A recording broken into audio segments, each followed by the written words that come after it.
रोहित शर्मा के बाद अब शुभमन गिल, ठीक है ना, अब उनको उन्होंने बाकायदा तौर पे बना दिया।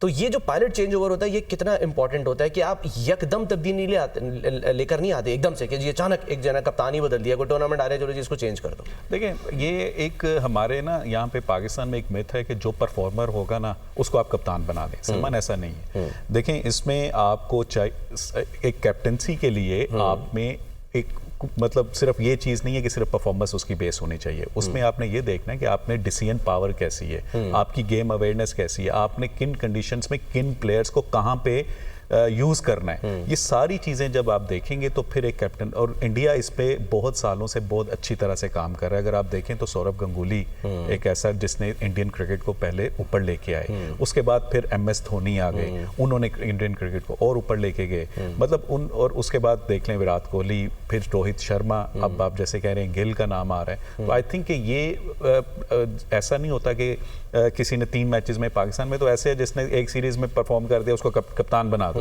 ठीक है, तो ऐसा वहाँ पे ऐसा नहीं है, वहाँ पे वो उसको ग्रूम करते हैं। आप कैप्टनसी एक ऐसी है जिसमें आपने प्लेयर्स को बनाना होता है, आपने उनसे काम लेना होता है, आपको पता होना चाहिए कि आपके मैच विनर्स कौन से हैं और किस टाइम पे किस प्लेयर को मैंने यूज करना है। ये चीजें जब तक आप में नहीं होंगी आप अच्छे कैप्टन नहीं बन सकते। डॉक्टर साहब ये जो मैंने पायलट चेंज ओवर की बात की, ज़ाहिर है कुछ एक्सेप्शंस भी हैं इसमें। आपको याद होगा जॉर्ज बेली ऑस्ट्रेलिया के जब T20 कप्तान बने थे तो वो अपना डेब्यू कर रहे थे, डेब्यू मैच में ही वो एज ए कैप्टन खेले थे, और मेरा ख्याल है शायद कि 1877 के बाद ये पहली दफ़ा हुआ था कि वहाँ पर ऑस्ट्रेलिया में इस तरह से जो है वो किसी को डेब्यू कराया गया और एज ए कैप्टन कराया गया। लेकिन ये चीज़ हमें, जैसे हम इंडिया की अभी हम बात कर रहे हैं, हमें पायलट चेंज ओवर नजर आते हैं। एक कैप्टन खेल रहा है, उसकी मौजूदगी में आप दूसरा बनाते हैं, उसको कप्तान बना भी देते हैं, और जो सीनियर यानी कि जो साबिक कप्तान होता है वो खेलता रहता है, वो मौजूद रहता है as a mentor, as a senior player वहां पे। ये ढारस, ये सपोर्ट जो है वो कितनी इंपॉर्टेंट होती है आपके ख्याल में? बहुत इंपॉर्टेंट है। देखें सबसे इंपॉर्टेंट है ये चीज है कि जब आप एक टीम को लेकर चल रहे हैं तो आप किन पिलर्स पर इंहिसार करते हैं। अगर एक पिलर है तो उसके वो दूसरा पिलर लगाना पड़ेगा ताकि वो उसके अंडर ग्रूम हो जाए। अगर जैसे आपने जॉर्ज बेली की बात की तो ऑस्ट्रेलिया का अगर देखें तो उनका 6 टीमों का सेटअप है, न्यूजीलैंड का 6 टीमों का सेटअप है। वहां से जैसे मैंने बहुत प्रोग्रामों में भी कहा था कि उन न्यूजीलैंड के 5 कप्तानों में से 6 कप्तानों में से 5 इस टीम में खेल रहे हैं। इस वक्त टीम खेल रही है उसमें से 5 कप्तान खेल रहे हैं और उनको पता होता है कि हमारा रोल क्या है। हमारे यहाँ जो अनफॉर्चुनेट पार्ट यही है कि जब ऊपर से चेंज आती है, ऊपर से मतलब है कि चेयरमैनशिप से आती है, और सब हमारी भी तो टीम में कई कप्तान खेल रहे होते हैं एक साथ। तो 50 जब नहीं नेशनल टीम के ही कप्तान खेल रहे होते हैं एक साथ। एग्जैक्टली सुबह में जब 58-2 भी लगती है तो वो बहुत ऊपर से लगती है, उससे भी ऊपर से लगती है। तो जब वहां से चेंज आती है तो फिर नीचे तक वो आती जाती है। तो कप्तान को खुद नहीं पता होता कि मैंने सर्वाइव करना नहीं करना, तो उसके बाद को तो आप बिल्कुल उसको तो छोड़ देना। तो जो प्रोसेस में आती है, इंडिया ने बिल्कुल एक सेटल प्रोसेस कर लिया है, जिस तरह ऑस्ट्रेलिया का है, जिस तरह साउथ अफ्रीका का है। अगर आपने जैसे मिसाल दी तो साउथ अफ्रीका की मिसाल भी हम दे सकते हैं कि उन्होंने भी स्मिथ को बहुत अर्ली बना दिया था टेस्ट का कप्तान, और वो 100 टेस्ट की कप्तानी तकरीबन करके चले गए। तो बहुत मतलब उनके साथ एक प्रोसेस है। इसी तरह इंग्लैंड का प्रोसेस है। ये अनफॉर्चुनेट पार्ट हमारे यहाँ ज्यादा है, पाकिस्तान में खासतौर पर ज्यादा है, बांग्लादेश में भी है काफी हद तक, और श्रीलंका में थोड़ा बहुत है, लेकिन पाकिस्तान का इस काम में भी नंबर 1 है। 96 की टीम में गालिबन कोई 8 या 9 जो है वो कप्तान पे याद है खेल रहे थे। लेकिन डॉक्टर साहब जब 90s की हम बात करते हैं तो बहुत आजकल जो है वो ये चल रहा है कि जी 90s के जो यानी कि हमारे उस वक्त के खिलाड़ी थे उन्होंने कोई ICC टूर्नामेंट, एक 92 वर्ल्ड कप के अलावा जो है ना वो कुछ जिता के नहीं दिया, बड़ी तनकीद चल रही है, और जो बाद में आए उन्होंने जिताया। तो इस पे आपका क्या यानी कि पॉइंट ऑफ व्यू है? क्योंकि हम ऐसा तो नहीं कर सकते ना कि जी जितने वो खिलाड़ी थे वो बिल्कुल बेकार थे, उन्होंने कुछ भी नहीं किया। यानी हम और आप तो वो जनरेशन है जिन्होंने इनको खेलते हुए देखा और जिस तरह से इन्होंने मैचेस जिताए। ठीक है कि वो ICC टूर्नामेंट्स ना हो, लेकिन जो एक धाक बिठाई थी, जो हम जब मैचेस देखते थे तो हमें ये पता होता था कि मतलब हमने हल्का नहीं जाना, ऐसी की तैसी कर देंगे, ये विकेटें उड़ा देंगे, ये जो है वो पंजे तोड़ देंगे अगले बल्लेबाजों के, उनको जख्मी कर देंगे। एक खौफ, एक डर होता था। तो जो वो क्रिकेट जिन्होंने यानी कि देखी है उनको तो पता है कि इन 90s के खिलाड़ियों की इंपॉर्टेंस क्या थी। झगड़े तो हर जगह ही होते हैं, हमेशा होते हैं, आज भी हो रहे हैं आपस में। सलमान में बहुत गैर जरूरी बहस शुरू हो गई। हमारे यहाँ यही प्रॉब्लम है कि जितने बड़े कद के लोग हैं उतनी छोटी बहस कर रहे होते हैं, और मुझे बहुत मादरत के साथ, बहुत अफसोस के साथ ये कहना पड़ रहा है कि हमारे टेस्ट क्रिकेटर्स कहीं भी रोल अगर उन्होंने फर्ज कर ले, मैं तो खैर उस चीज का हामी नहीं है, इस बहस का ही हामी नहीं है जो हो रही है इस वक्त। आपने जैसे कहा कि डब्ल्यूज को कौन इग्नोर कर सकता है, शोएब अख्तर को कौन इग्नोर कर सकता है, मोहम्मद जाहिद को कौन इग्नोर कर सकता है। जितने बड़े सारे सुपरस्टार हमने फास्ट बॉलिंग का जो ट्रेंड सेट किया वो 90s ने सेट किया, अब 80s ने सेट किया, आप देखिए लेट 80s में आके कह सकते हैं, और उसके बाद फिर 90s ने आके सेट किया। खासतौर पर जो आगे रोल मॉडल बने वो शोएब अख्तर, वसीम अकरम और वकार थे। आज उनको बैठकर क्रिटिसाइज करना ये बिल्कुल गलत है, उसका कोई जवाब नहीं बनता। हो सकता है किसी के पर्सनल ग्रजेस हो तो वो निकाल रहे हो तो वो अलग बात है, लेकिन इस तरह पूरी बहस को लपेट में ले आना, क्रिकेट कहीं पीछे रहेगी और ये बहस इस वक्त सबसे आगे आ गई कि जी वो 90s के जो मतलब लफ्ज भी ऐसा यूज किया जा रहा है जो मैं तो करना भी नहीं चाहता, कि वो जो यंगस्टर थे 90s वाले थे उन्होंने ये कर दिया वो कर दिया, या वो बैठकर टीवी पर क्रिटिसिज्म कर।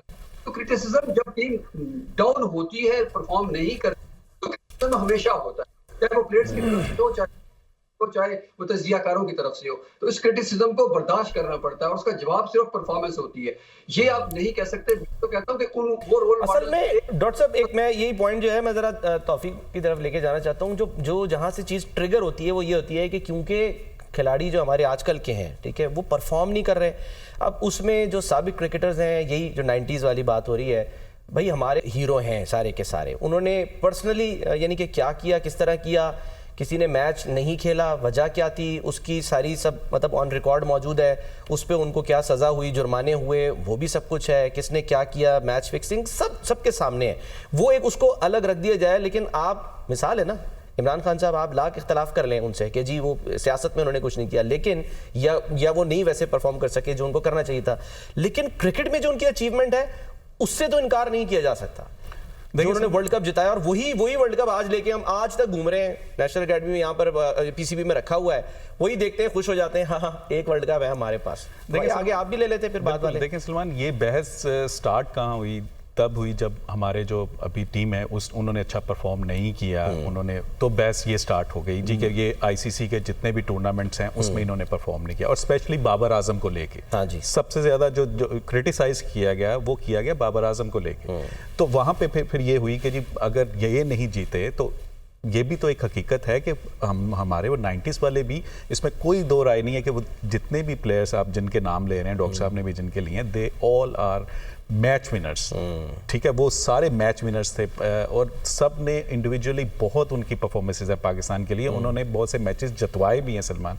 लेकिन कितनी हैट्रिक्स उन्होंने की हैं आज के दिखा दें, किसने कितनी जो है वो हैट्रिक्स। बिल्कुल, इसमें कोई और देखें, एज ए यंगस्टर आप फास्ट बॉलर्स जितने भी अगर आप उठा के आपके भी देख लें तो उनके रोल मॉडल्स वही हैं। ठीक है, उनके वसीम अकरम होगा, वकार यूनुस होगा, शोएब अख्तर होगा, उनके रोल मॉडल्स, मोहम्मद आमिर से भी पूछेंगे, उसने भी उनके रोल मॉडल्स वही हैं, इसमें कोई दो राय नहीं है। लेकिन ये भी तो है कि उस वक्त भी हम लोग उस तरह से अगर अब हम ये कह रहे हैं कि आईसीसी के टूर्नामेंट्स हम नहीं जीत रहे, तो उस वक्त भी हम एक 92 का वर्ल्ड कप जीते, 2009 में जाके फिर एक T20 वर्ल्ड कप जीते, फिर 2017 में जाके हम चैंपियंस ट्रॉफी जीते, और उसके बाद अगर आप ये देखें कि हम सिर्फ 2 अभी तक जीते हैं एशिया कप, जो एक मोइन खान की कैप्टनसी में, एक मिसबाउल हक की कैप्टनसी में। और अगर हम दूसरे अगर देखें तो इंडिया 6 एशिया कप जीत चुका है, श्रीलंका भी जो है वो तकरीबन इतने 5 से 6 वो जीत चुके हैं, जिनको हम अंडररेट करते हैं। तो आई थिंक ये चीजें तो हैं अपनी जगह पे, रिकॉर्ड्स हैं वो, फिर हर बंदा बोलता है। जहां तक बाबर आजम को लेके क्रिटिसाइज करना, देखें सलमान, हमारे पास एक ही प्रोडक्ट है जो तैयार, जिसको कहते हैं, जो वर्ल्ड क्लास है, एक ही प्लेयर है जिसको नेचुरल प्लेयर है, जिसकी परफॉर्मेंसेज अगर आप देखें उसकी, आई थिंक आप टेस्ट मैच में उसकी एवरेज देख लें, वनडे में उसकी एवरेज देख लें, T20 में उसकी एवरेज देख लें, आपके पास इसको रिप्लेसमेंट नहीं है। नो डाउट के मैं इसमें उसको जस्टिफाई नहीं कर रहा कि वो जो अभी जो परफॉर्मेंस उसकी जा रही है मैं उसको जस्टिफाई कर रहा हूँ, उसको मैं बिल्कुल नहीं कर रहा। उसको अपना बैड पैच चल रहा है, ठीक है, उसका स्ट्राइक, बैड कैप्टन, ठीक है, मतलब वो अच्छे कप्तान नहीं है, तो इसका मतलब ये तो नहीं है ना कि वो अच्छे बल्लेबाज भी नहीं है। बिल्कुल, देखें, अगर आपने ये देखें सलमान के, अगर ये लोग अभी ये कह रहे हैं जी उसको आप बाहर कर दें, टीम से बाहर निकाल के फेंक दें, ऐसा नहीं है। ऐसा देखें, आपको उस प्लेयर ने जितने भी आप रिसेंट अगर सीरीज में देखें तो उसी जहां पे भी आप जीते हैं, कहीं ना कहीं बाबर की परफॉर्मेंस थी तो आप जीते हैं। ठीक है, आपके उसने रिकॉर्ड बनाए हैं, मतलब सबसे फास्टेस्ट 6000 रन, फास्टेस्ट 5000 रन। तो आई थिंक ये चीजें अगर उसका बैट पे चल रहा है तो उसको हमें बैक करना चाहिए उस चीज पे, ना कि हम उसको वो बिल्कुल कर दें। दूसरा सलमान देखें, उसके इश्यूज हैं, उसका स्ट्राइक रेट का, जैसे T20 में उसका इश्यूज है कि उस स्ट्राइक रेट से का मसला है। नहीं, मॉडर्न डे क्रिकेट जिस तरह से डिमांड कर रही है वो नहीं, उसको उसमें इंप्रूवमेंट लेके आनी। बट ये भी देखें कि आपके पास क्या आया, उसका सोल्यूशन है, आपके पास उसकी रिप्लेसमेंट है नहीं है, तो आप उसको कैसे डिस्कार्ड कर सकते हैं एकदम से। तो आई थिंक ये जिस तरह से बैठ के कुछ लोग जो हैं जी बिला वजह जो है वो बाबर को तनकीद का निशाना बनाते हैं पहले, और वो लोग कर रहे हैं जिनकी अपनी परफॉर्मेंसेज इस तरह की कभी भी नहीं थी टीवी पे बैठ के, आज वो बोल रहे हैं उसके अगेंस्ट, तो वो चीज़ गलत है, वो नहीं होनी चाहिए। ठीक है, सलमान चले जी, पता नहीं चस्के लेने का शौक है, खैर जो है अगर वो आपको कह भी रहा है तो ठीक है। जो करंट खिलाड़ी है उसको तो उसूलन ये कहना चाहिए कि जी इट्स ओके, सीनियर ने मेरे तनकीद की है, मैं बल्ले से जवाब दूंगा, मैं अपनी कारकर्दगी से जवाब दूंगा, ना कि वो कहे कि जी किसी अपने अब्बा से जवाब दिलवाए या किसी और से जवाब दिलवाए। ज़रूरत ही नहीं है इस चीज़ों की, आप परफॉर्म करते